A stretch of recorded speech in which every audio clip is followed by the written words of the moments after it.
Hello, dear friends.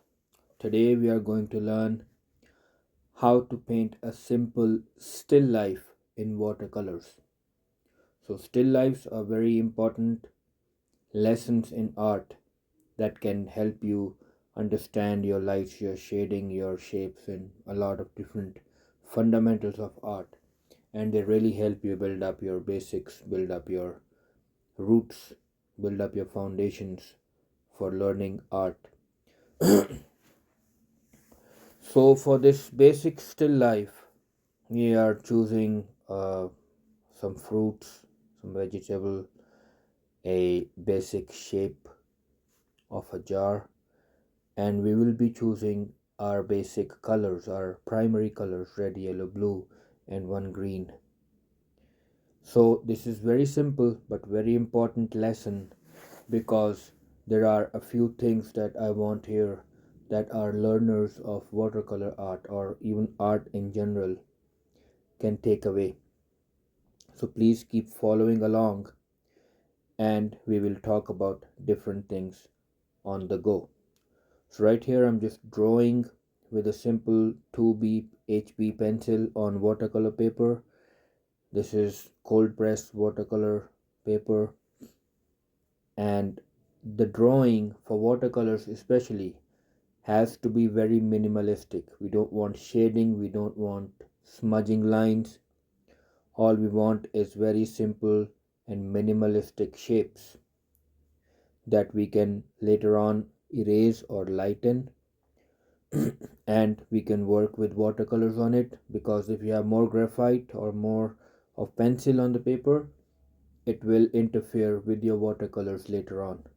So try to keep your drawing minimalistic, try to keep your drawing simple, use basic shapes first and then extend your shapes, and then with the needed eraser roll over the drawing so that the extra pencil or extra graphite can be taken off and you are left with a light but visible drawing that we can use to paint over.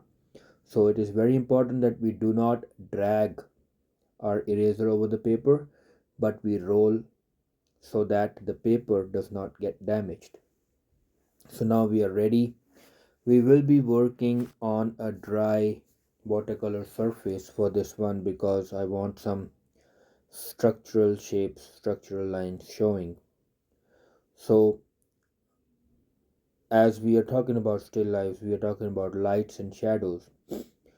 I also want to talk about how to bring up shadows in watercolors. So one good way and one good vibrant way to learn or to render shadows is to use the complementary colors. As I've started here because I have bananas which are yellow. So I start with complementary color purple and give a light shape of the shadow. So with the purple I'm giving a shape of the shadow, which when we will go over layers with the yellow will turn into the shadow side of the banana. So this may seem off, this may seem awkward, but this actually helps us deliver very vibrant and natural looking colors in the end. So for the bell pepper or the capsicum, which is actually green in color, I'm going to use a red shadow and establish the shape of the shadow. So we are going to go over just on the bottom part of the bell pepper, and be careful you're not covering over the banana, and you can just go paint over with the red just to get the shape of the shadow. So once again, our fundamentals of drawing, the angle, the size, shape and shading also apply to our painting. No matter what medium you are doing, your fundamentals remain the same. We have to be careful about the relative size and shape of the objects that we are putting together. We have to be careful about the composition. We have to be careful about the angles, the tilt, which way the object is sitting, and then we also have to be careful about the shading. So right now I'm going slow so you can follow along. I'm working only shadows. So I'm working complementary colors, the opposite color on the color wheel. Just like we did purple for the banana, we did a red for the capsicum. Now we are doing a green shadow area for the apple because apple generally is red. So these colors, when we go later on, will help us establish our shadows and shapes very nicely and give us the volume and natural looking uh, rendering which we want to see. So we continue going. You can also follow along. Again, we have a 2 3 grapes on the ground just as an aesthetic, and I'm using red for the shadow side.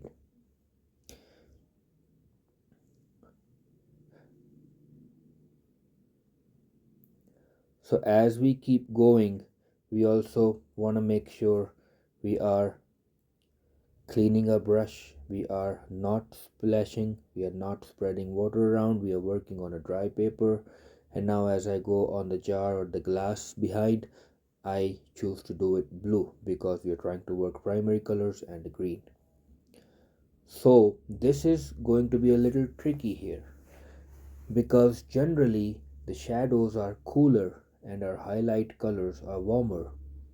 In the case of the capsicum, even, well, red is a warm color, but we try to do a more cooler version of the red. We did alizarin crimson and some primary red added, so it still gives us a shadow. But for the blue, which is the cool color, how can we render shadow? We cannot use yellow because it will turn green. So for the cooler colors, we will have to do a value shading just like we do in pencil. So I'm gonna put the blue down in light washes and then add the details and shadows with the same blue color in a darker tone. Or for watercolors, it's easier. You can just use more water for light and less water for the darker tones. So as we can see, you can also see, you can pause, you can follow along, you can rewind and watch again wherever you think you need to clarify yourself. This is easy, but only easy when we follow the right steps. So right now, this is, I'm trying to create a semi transparent blue glass.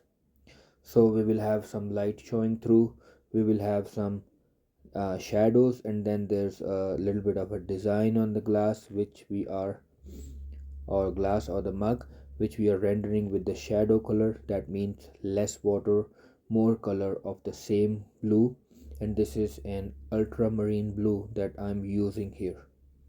So just very carefully, we need to understand how to use our paints, how to use a brush, how to use more water, less water to render to get the effects that we want. So as you can see, I have left some white areas, did not touch them at all. And then I'm going over with a light blue wash.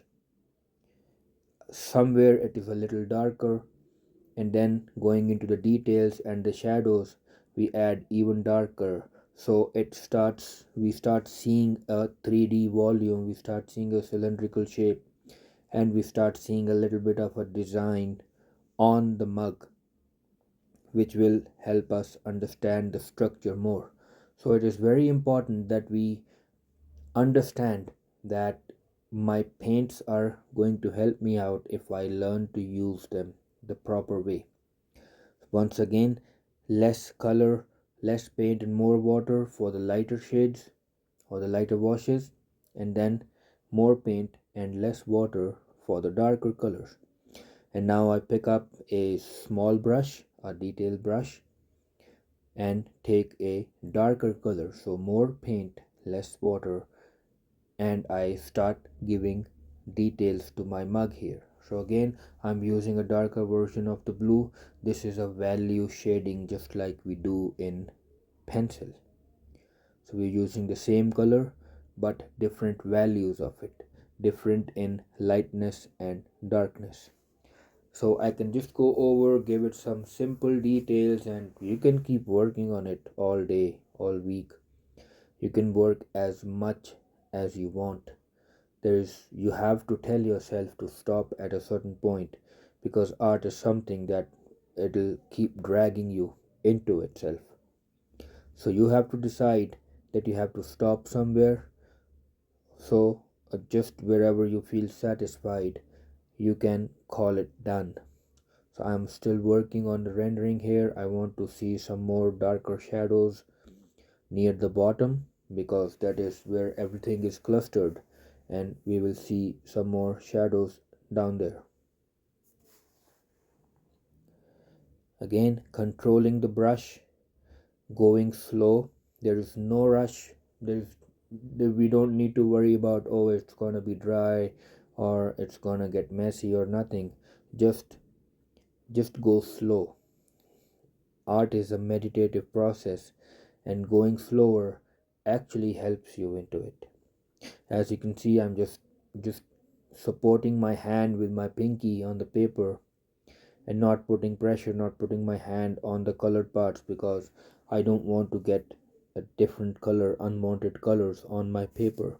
So just control your hand, control your brush, don't press hard, control the amount of water that you are using.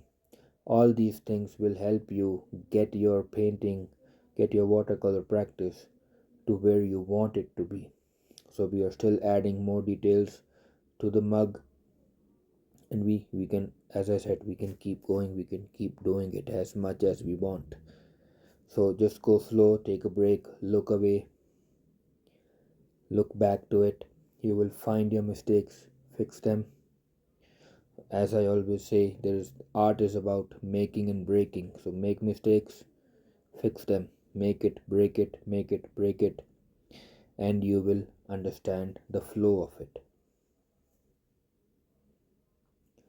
So again, you can pause the video, follow along, you can rewind, you can watch the full video first and then try to follow along. Whichever way is easy to understand. All we want is to understand how we are painting with watercolors here. And now, since our first layers are dry, I want to go over with the original color of my fruits and vegetables. And I start with the green bell pepper. So I mixed up a little bit of a green, which is a mix of blue and yellow. You can decide you want it more towards the blue side or more towards the yellow side. I try to go for a natural look.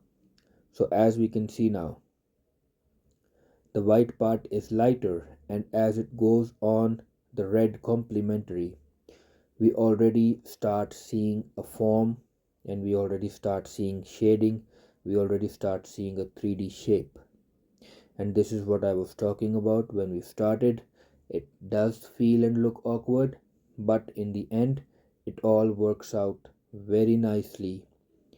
And one tip that I want to give to my beginner watercolor enthusiasts is, to darken a color, you don't always add black, and to lighten a color, you don't always add white.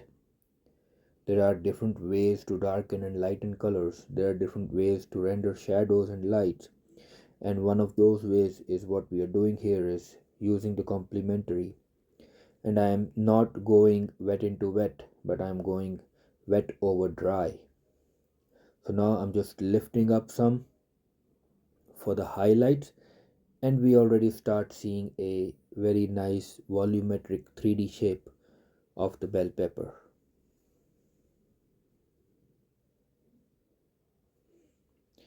And now we start with the red.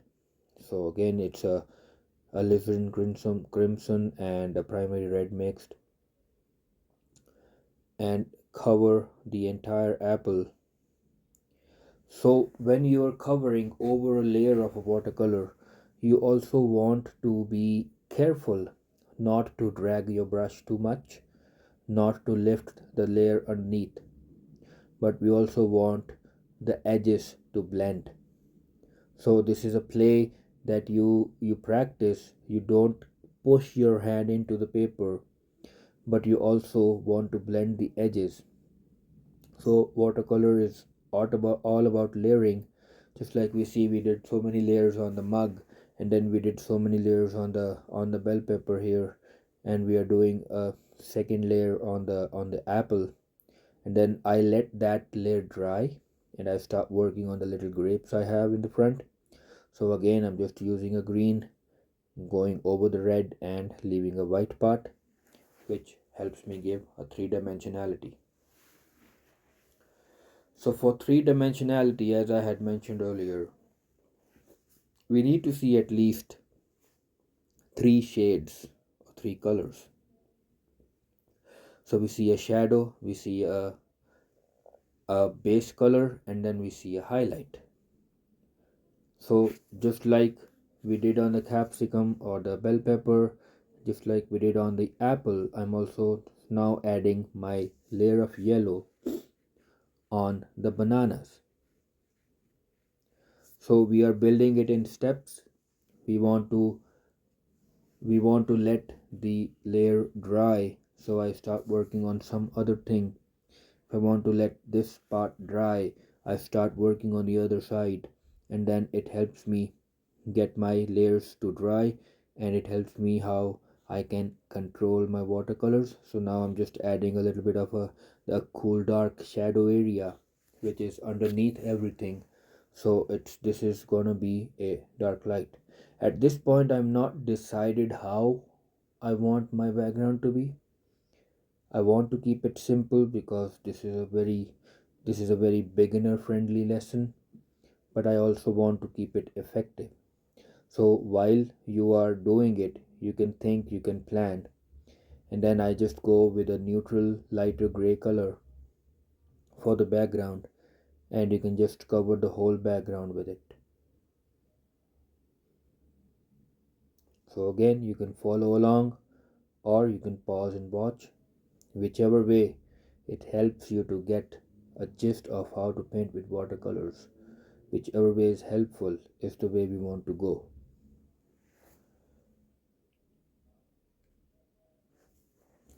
So while we are doing the background, we want to be very careful about the edges of our subject or of our objects. We don't want to blend them in. We want to see a little white edge, which also helps us to get an idea or get a visual of a highlight or the brim light of the object. And then you can just, you know, go over the whole background with your brush. You can go wiggly strokes, you can do a darker on one side, lighter on the other side. Be careful about getting where the light is going, so that we are harmonizing the picture in the same way. We don't want to see a different way of lighting on the subject, and then we don't want to see an opposite lighting on the background. So if the right side is darker on my object, on my still life, the right side of my background should also be a little darker. That way it'll harmonize the whole picture. So we keep going. You can mix a little dark color and add the background. Once again, we are working on light and shadow. We want to see our lights and shadows in the background. So now I come up with a little darker color, a little darker version of the same gray that I'm mixing using brown and blue, and I go inside the handle. So we have to be very careful with it. We don't want to overmix or overdo it. And then around the edges of my objects. So we have to be careful because watercolors are a very exciting medium. They are very forgiving too at points, but at points you don't want to make mistakes that are irreversible. Watercolors can be very harsh on you.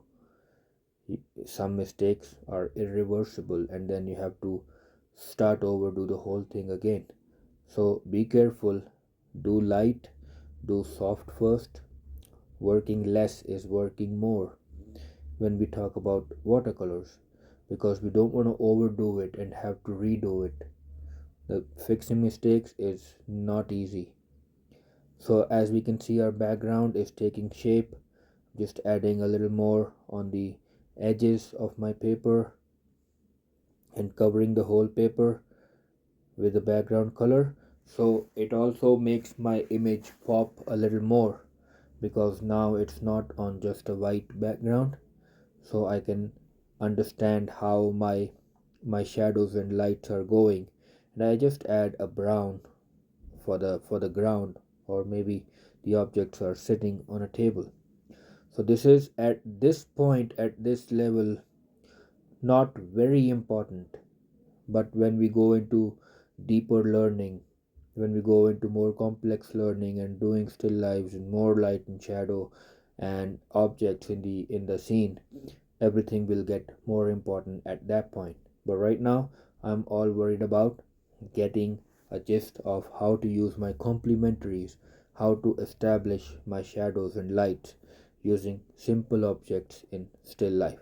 So I just choose to do a neutral background and a little brown mid-tone for the ground. So now I'm just refining the edges. I'm just cleaning up wherever I need to, and then I go over with my third layer of colors, which will actually make the picture pop out more and get me my shadows and colors that I actually want. So now you can see the bananas are starting to shine, and they are starting to show the real colors. This is what I was talking about when I was talking about that you have to layer it in. You have to be careful about the shapes of the shadows, and you have to be careful about the highlights. And now we go over with a third layer of green on the bell pepper. And now I'm trying to keep my bright areas. I'm not covering the whole thing, and I'm using a little bit of a cooler or a darker green for the bottom, which is already on a dark red part, so my volume and my 3D-ness will be showing even more when we render this part.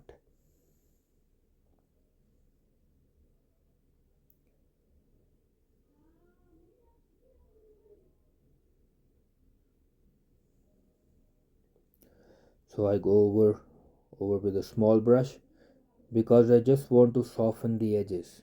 I don't want the whole thing to mix together. That's why I picked up a small brush, and I want to soften the edges and keep my highlights. So it is very important that you choose the right brush, choose the right method for your painting. So this way I get a very nice and shiny, natural looking bell pepper and nice and shiny bananas.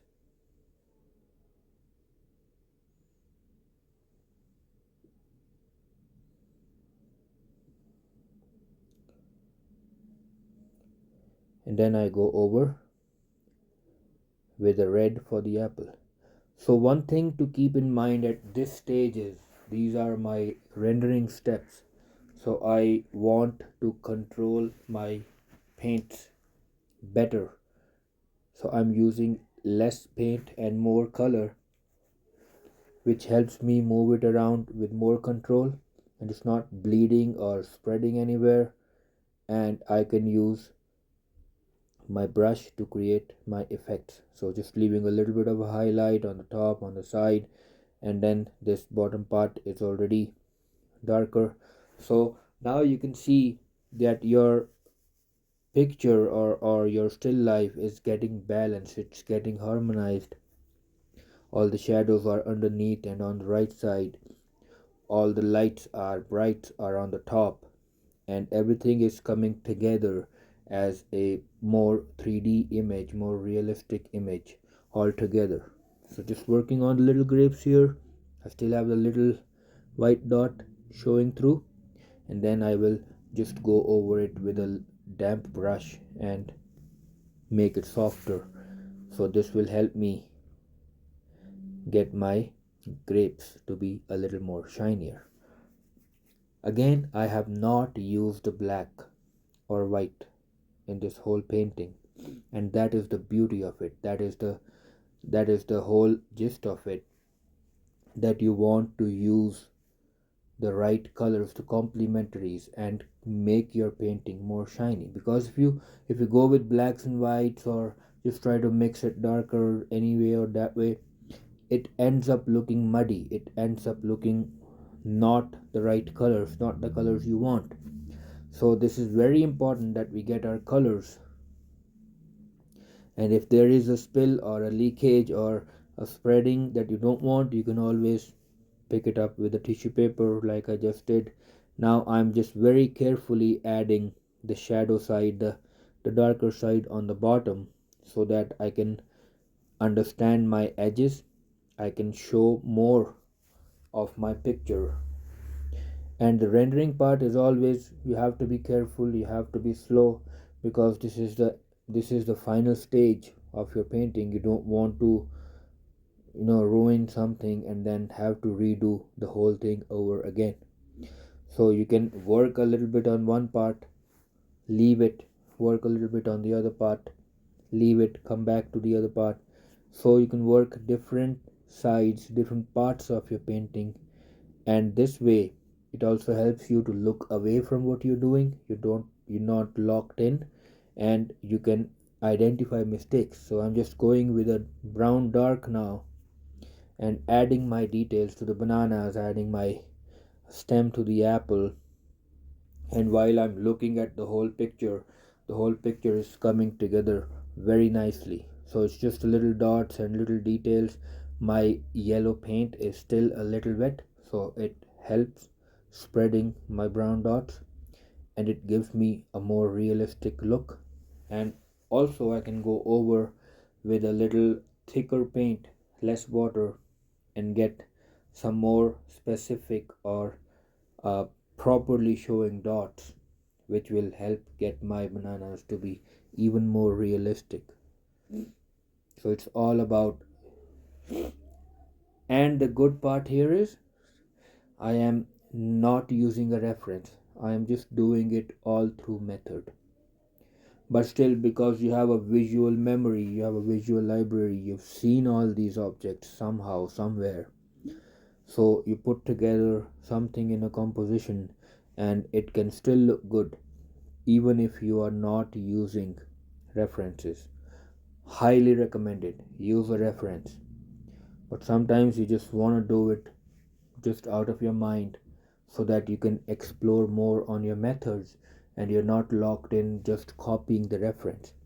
So this part, I for this painting I did not use any reference, but it is from my visual library that I'm using or doing all these objects and trying to make them look how I remember seeing them, or we see them all the time. So this is a good exercise, but again I highly recommend that do use references. They help you understand your painting a lot more. So I'm just at the final stage, just adding some more details, adding some textures, some dry brushing, adding some more shadows, and cleaning up and finalizing my image. So again, another layer of shadow will help us get even more popped up shapes or popped up 3Dness.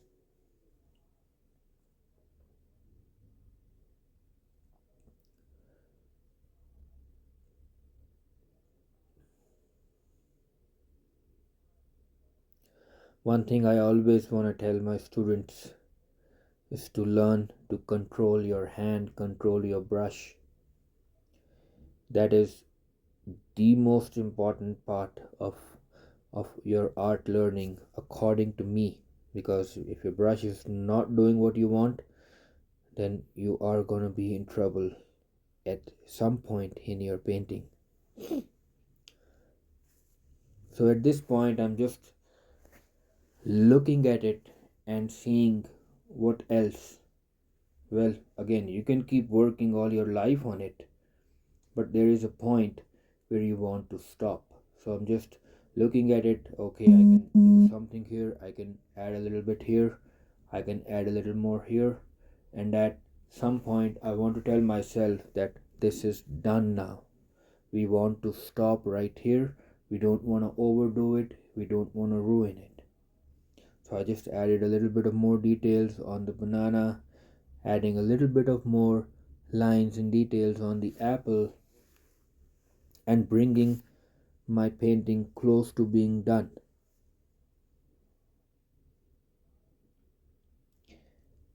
So as you can see, I spotted a mistake which I wanted to fix. So I just bring over a red color and fix it with on the apple.